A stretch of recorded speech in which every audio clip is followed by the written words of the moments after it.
Q5024-3. A pilot performing a published instrument approach is not authorized to perform a procedure turn when A.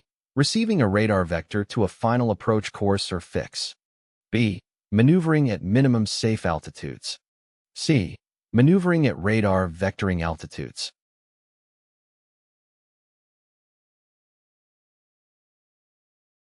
The correct answer is A.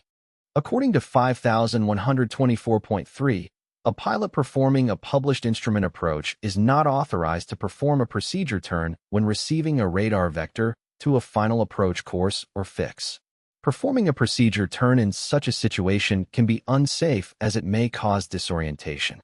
Pilots must follow regulatory requirements and exercise judgment in making decisions regarding procedure turns. 5029. To act as pilot in command of a gyroplane carrying passengers, what must the pilot accomplish in that gyroplane to meet recent daytime flight experience requirements? A. Make 9 takeoffs and landings within the preceding 30 days. B. Make 3 takeoffs and landings to a full stop within the preceding 90 days. C. Make 3 takeoffs and landings within the preceding 90 days.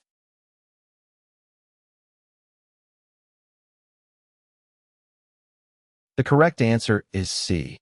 According to FAAFAR 61.31c3, to act as pilot in command of a gyroplane carrying passengers, a pilot must have made 3 takeoffs and landings to a full stop within the preceding 90 days.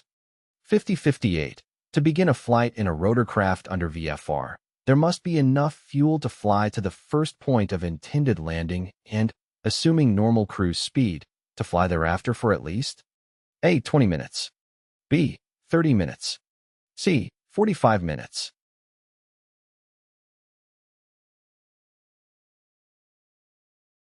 The correct answer is A.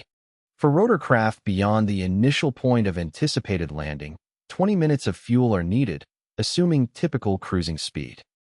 5068-1, which is true with respect to operating limitations of a restricted category helicopter. A. A restricted category helicopter is limited to an operating radius of 25 miles from its home base. B. A pilot of a restricted category helicopter is required to hold a commercial pilot certificate. C. No person may operate a restricted category helicopter carrying passengers or property for compensation or hire.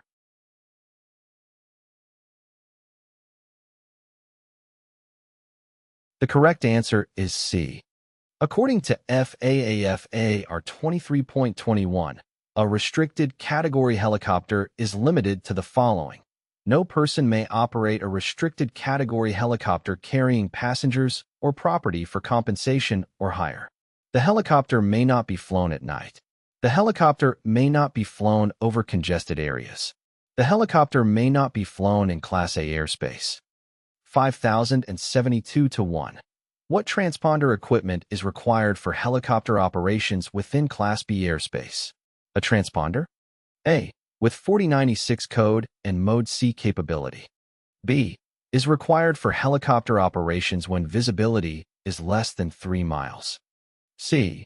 With 4096 code capability is required except when operating at or below 1,000 feet AGL under the terms of a letter of agreement.